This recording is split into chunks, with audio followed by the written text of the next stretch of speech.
On Plugged In, political turmoil and street protests trying to topple two presidents in very different countries. In West Africa, a military coup in Mali has led to chaos, regional uncertainty, and the resignation of the country's president. And in Eastern Europe, Belarus's president of 26 years clinging to power as hundreds of thousands protest. The potential for this to get very dangerous very fast is real. Democracy being tested in Africa and Europe. On Plugged In, Unrest in Mali and Belarus.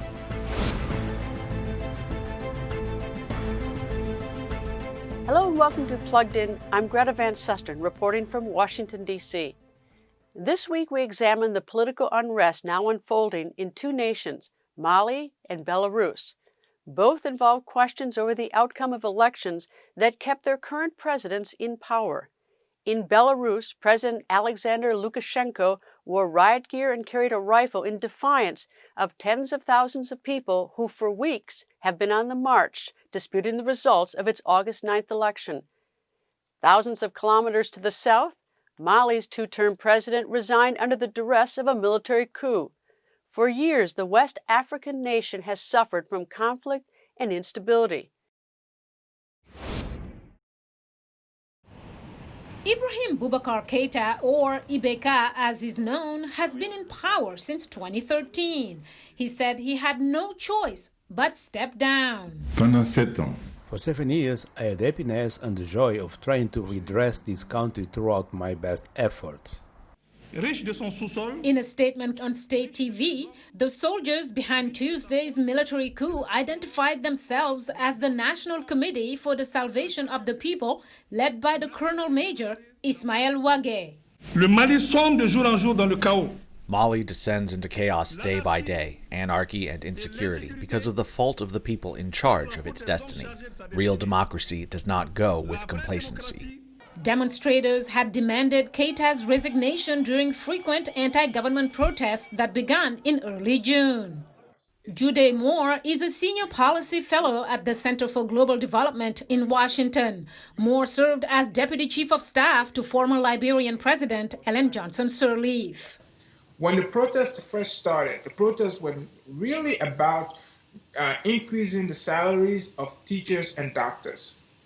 And as the protests continued without a response from the government, the demands of the protests expanded. They became more expansive. Then they included the failed parliamentary elections. There was a perception that there was deep corruption within his administration and a significant amount of nepotism. Joe Scheuer, Mali resident representative for the UN Development Program, UNDP, told VOA from Bamako that while there is no justification for a coup, it's important to note that underlying issues go back many years. The conflict in the country that go back in terms of decades of unrealized development opportunities and grievances people have in terms of access to basic services, a lack of rule of law, and so on. You have the events following the Arab Spring, the coup in 2012 in Mali, the ensuing establishment of international terrorist groups in the country and in the sub-region, and of course the miscontent as well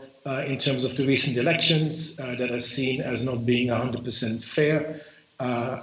On top of that, the security situation with a number of massacres over the last 18 months. The coup has been strongly condemned by the international community, including the African Union, the West African Bloc, ECOWAS, and the United Nations, which has peacekeeping troops in the country.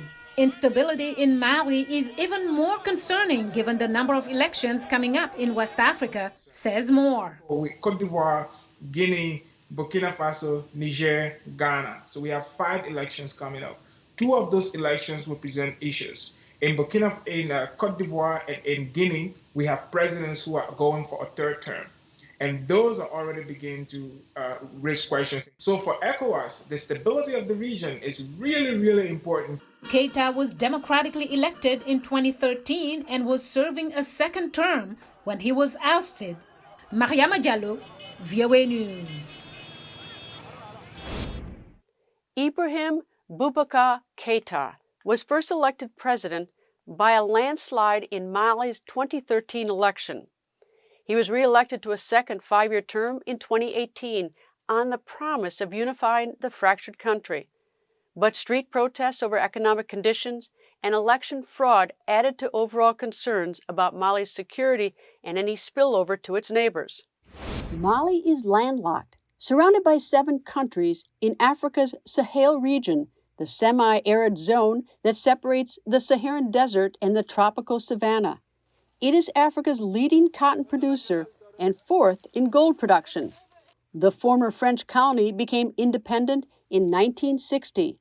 Mali's first military coup happened in 1968 and lasted 20 years. A coup in 2012 opened the door for Islamic militants to gain a foothold in northern Mali. 12,000 United Nations troops were sent in 2013 to train Malian soldiers and oversee a transition to civilian rule, which happened later that year. The elections that brought IBK to power. The United States has acknowledged that the leader of the military coup participated in training exercises with the U.S. Africa Command. A spokesperson condemned the mutiny, telling VOA that it is inconsistent with the legitimate role of the military in free societies and everything that is taught in the U.S. military and its training. The U.S. has stopped its training and support for Mali military forces and is looking into the situation. VOA's Salem Solomon covers the story in our Africa division. We talked about the current situation and what's next. Salem, I know you don't have a crystal ball, but can you give me some your thoughts on where this mutiny or this coup in Mali is leading? So as of today, the regional bloc that was supposed to be negotiating a transition to civilian leadership just left. They were said to have a 90 minutes meeting, and then the meeting ended in 20 minutes, as you've seen in other reports. But the latest news is that a mediation team and the regional bloc, the Economic Community of the West African States, or ECOWAS, met with the junta leaders and failed to reach some sort of agreement to have a transfer of power back to a civilian leadership. And the team was led by a former Nigerian President, Goodluck Jonathan. The group of military leaders calling themselves the National Committee for the Salvation of People. They've said that they want a 3-year transition. They changed it to 2, but it's all about the timeline is not really, it's shaky, but unacceptable to most international community. And in fact, per policy, the African Union suspended Mali's membership, and the United States halted some military aid. Do the coup leaders care that they've been condemned by other nations for the non-democratic change of power? Does it even matter to them? Are there any consequences? The last 2 years have been the deadliest on the record for extremist attacks in the Sahel, and regions in Mali continue. The region as a whole continues to be very lawless and very volatile for the region. And Mali's political development, as you've seen in Arab Spring, for instance, around 2011, popular uprisings tend to spread so quickly, especially in the age of social media, and they're hotly contested always. Elections come up this year across West Africa. Ivory Coast is coming up. Guinea is coming up. Burkina Faso is coming up. So they're also nervous about the instability leaking to their borders. So across West Africa, there's varying levels of discontent among young people with widespread unemployment and political leadership that's not meeting their needs and, lack of representation. All right, so there's a national security issue. This is a 2-part question. One is, what's the economic condition of Mali? And secondly, what is the economic impact on those neighboring nations of Mali? You've just stated the national security considerations, but are there economic as well? Yes, I mean, with this kind of instability, people could flood into neighboring countries. Arms could be flooded into these countries because of instability. Attacks like, rebel insurgencies coming in and attacking, razing villages we've seen. And in Mali, there's a really, really concerning issue of intercommunal violence, even deadlier than terrorist insurgencies that we've seen in the past years. We're seeing about hundreds of people being killed, villages completely erased from existence. And so this is happening in the background. as political leadership, what people are saying is failing them. So for the region, obviously, when refugees or when people seek refuge in other countries, they add into economic burden to other countries. Turning to Belarus, where protesters have been on the march in the capital of Minsk, they are expressing their outrage over the results of an election that has propelled the country's president, Alexander Lukashenko, to an unprecedented sixth term in office.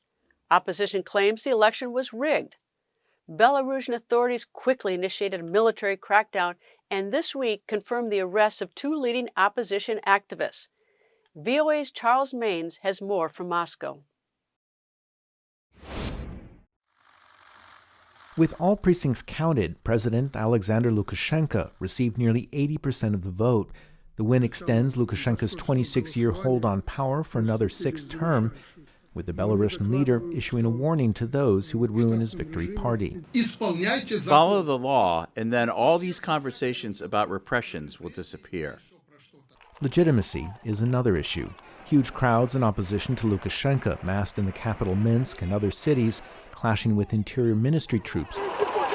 Demonstrators say this was an election neither free nor fair. Western powers agree. After key rivals were prevented from participating, the candidates' wives stepped in.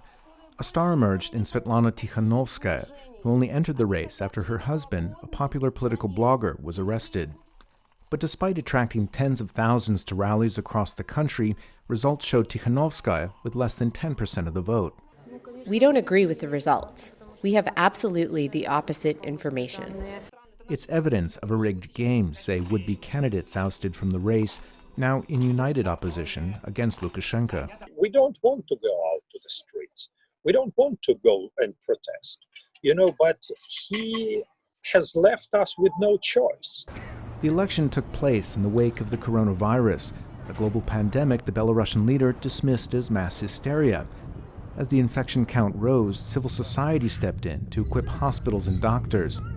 It's a do-it-yourself approach activists say has now transformed Belarusian politics. Belarusians are not the same people they were before COVID, and we see this activeness not only in civil society but among regular people. Changes are already happening, starting with the way people think. Lukashenko has faced challenges before and come out on top, but Lukashenko's opponents say either way, they're witnessing the birth of a new Belarus. Charles Maines for VOA News, Moscow. Lukashenko is often called Europe's last dictator. It's a title he relishes. Video was recently circulated of Lukashenko surveying the protests in a helicopter and then exiting the aircraft holding a rifle. He has stayed in power by making Belarus a buffer to the powerful forces bordering the country. Belarus occupies precious geopolitical space. Europe's democracies to the west and Russia to the east. In 1918, Poland and the Soviet Union fought over the landlocked country, and Belarus was occupied by the Nazis during World War II. When the Chernobyl nuclear power plant in Ukraine exploded in 1986, 70% of the radioactive fallout made its way to Belarus. In 1991, 5 months before the Soviet Union dissolved, Belarus declared its independence. In 1994, Alexander Lukashenko became its first democratically elected president. 26 years later, he is still in power. Lukashenko declared himself the winner of the August 9th Belarus presidential election, a claim disputed by opposition party candidates. More than 7,000 people have reportedly been arrested and hundreds more injured since the election. Despite the crackdown, the protests have grown in size and support. When an estimated 200,000 people were protesting in the capital Minsk, 150,000 Lithuanians joined hands in a human chain from their capital of Vilnius to the border of Belarus. Kęstutis Laskevich is managing editor for the Belarus service of Radio Free Europe, Radio Liberty. They're part of the U.S. Agency for Global Media, which also oversees Voice of America. I spoke with Mr. Laskevich about the impact of those protests on democracy in Eastern Europe. Tell me, what is the situation now in Minsk? Well, the situation is quite tense. Does President Lukashenko give any indication that he would leave power? Not at all. It's obvious at the moment that he's not going to leave, and as he said, you need to kill me in order to take my place. Are news organizations free to write about what's going on in Minsk?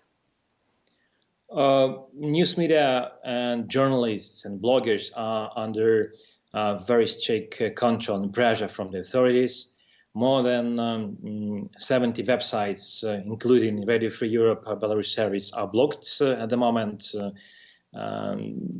Over 20, I think, bloggers were detained and arrested even before the election took place, including Sergei Tikhanovsky, who was one of the most popular bloggers in Belarus and the one who wanted to run for the presidency. So it's very tough conditions for journalists to work in Belarus at the moment. I've read that the protesters are carrying a red and white banner, that this is an old flag of Belarus. What's the significance of that? And for many years it was literally banned in Belarus under Lukashenko. He changed these state symbols. He brought back the a bit transformed Soviet flag and coat of arms. So it's a symbol of new democratic Belarus for many people. It's a symbol of free independent society. Are there counter-protesters? Are there people in Belarus who want him to stay? Do you get that sense that that he has strong support?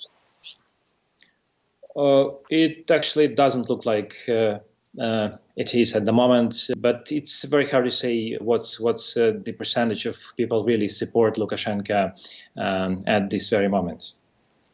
It's in terms of the whole protest. Has it been peaceful? The protesters peaceful, or are they violent? It's absolutely a peaceful protest. It's an example for many other, I think, post-Soviet countries how protest against the authoritarian regime could be organized and done. Do you see any influence or any suggestion that Russia is the least bit involved in this, or Putin, or are they hands off? Well, first of all, Putin was the first foreign leader who recognized the elections. Russian foreign ministry made a number of statements openly supporting Lukashenko and blaming some foreign countries for backing up the opposition. We also saw real facts on the ground, like Russia Today, this state-run media company, propaganda company. They sent their workers to Belarus to replace several hundred Belarus state TV workers who went on strike against rigged elections and repressions against peaceful protesters. So we see Russian journalists working on Belarusian TV now, spreading this, Lukashenko propaganda here. So yeah, there is Russian involvement, definitely. The protests, I understand it, sort of the catalyst was the election on August 9th, and the allegation is that it was rigged. Prior to that time, was there dissent in the country, and this was just brewing, this was just waiting to happen, this protest and this uprising against President Lukashenko? Well, I think the other one very important reason was the coronavirus pandemic. The neglectance of the authorities and Lukashenko himself, the way he treated people infected with this virus, and there was no official lockdown in Belarus. He made people very angry because of these actions, and the state medical ministry also was absolutely unprepared to this pandemic. People didn't have enough protective mask to buy and other stuff like this. Secretary of State Mike Pompeo says the U.S. backs an independent international investigation of the election in Belarus. Europe is imposing sanctions on Belarus officials. Otherwise, the options are limited.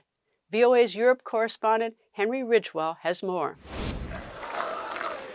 The threat of further violence looms over Belarus Alexander Lukashenko has told security services to clamp down on ongoing opposition protests, which have been building across the country since the August 9th presidential election. Europe offered its first policy response. We stand firmly behind the right of the Belarusian people to determine their own fate, and the EU will impose shortly sanctions on a substantial number of individuals responsible for violence, repression and election fraud. Yet in reality, Europe has little leverage, according to analyst Mark Galliotti. Europe has neglected for Belarus for so long that we have very, very few levers. We were, precisely because we wanted to encourage Lukashenko's flirtation with us and therefore his challenging of Putin and Moscow, we were prepared to a considerable extent to turn a blind eye to the fact that we had this brutal and ugly dictatorship within Europe. And that leaves us now with very few options. Forefront in European minds is the risk of repeating events of 2014, when Russia invaded Ukraine following the overthrow of President Viktor Yanukovych. There is a dilemma about how much to push the process through without risking a Ukraine-style new confrontation with Russia. So Europe must tread carefully, says Galliotti. The worst possible case would be if they made it look as if somehow the European Union was trying to woo Belarus and bring it into its camp, because that might trigger a disproportionate response from Moscow. So at the moment, I think actually the European Union, in a way, has it right precisely by sticking to essentially symbolic gestures. I call on you not to recognize these fraudulent elections. Belarus's main opposition leader, Svetlana Tsikhanouskaya, fled to Lithuania after the election. She has implored Europe to offer political support. When there is a new government, and let's face it, Lukashenko may not fall this week or this month, but he is going to fall now. I think the end of his regime is now inevitable. Europe should be ready to provide whatever assistance it can when that happens. Analysts say a continuation of the violent government crackdown on the protests in Belarus would likely intensify opposition demands for a more powerful response from the West. Henry Ridgewell for VOA News, London. The unrest and the political upheavals in Belarus and in Mali are being closely monitored by foreign policy analysts, among them Ian Bremmer, founder and president of Eurasia Group. I spoke to him about the geopolitical risks in both countries. How do you describe what's going on in Belarus?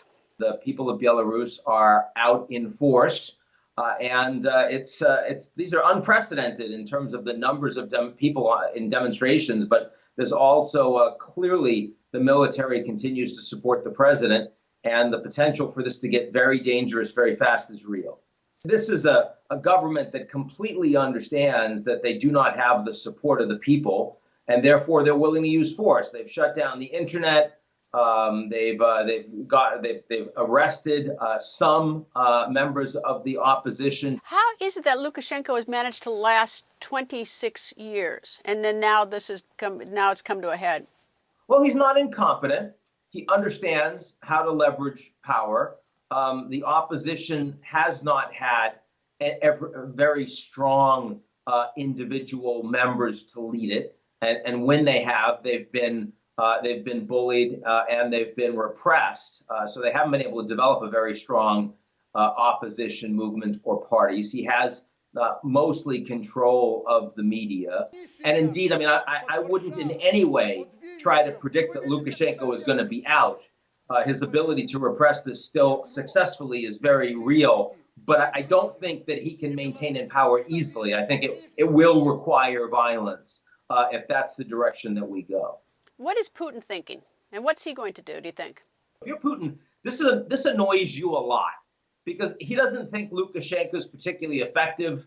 They haven't had great relations personally, but if Russia intervenes and supports this government, the Russians are going to be on the wrong side of the Belarusian people. They don't want that at all. So what Putin has done so far is he's yelled at the international community, made it clear that he will not tolerate any intervention from the Germans, from the French. I mean, the Europeans are much more willing to get engaged than the Americans are at this point. And he has been willing to say that he'll intervene if NATO gets involved. If you were advising the President of the United States, what would you tell him strategically the U.S. should do or not do about this? Well, I accept that the policies that we've engaged in are about right. I mean, sanctions on Belarusian officials that are involved in all of this, that feels fine to me.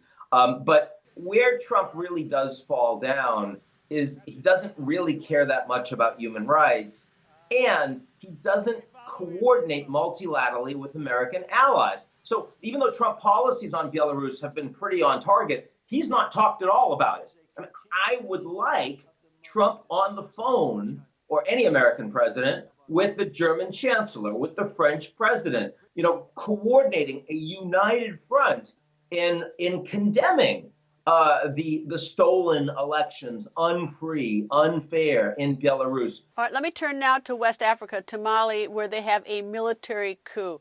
What is going on there, and why now? Well, let's first recognize that Mali is one of the poorest countries in Africa, the poorest continent in the world. It's incredibly young. The average population age is like 16 right now. It's also the most vulnerable to climate change, extreme temperature conditions, food availability, all of that. So, I mean, even before you had major challenges with this government in Mali, everything that could be going wrong for them is going wrong. Then you've got major problems with Islamic militants. Not surprising, this part of the world, when it's really poor, when it's really uneducated, that's a ripe ground for Islamic terrorism, Islamic extremism to take hold. Now, this president, Keita, was actually quite popular when he was first voted into power almost a decade ago. But he was reelected 2 years ago, and that didn't go well. There were a lot of allegations of corruption and also election fraud.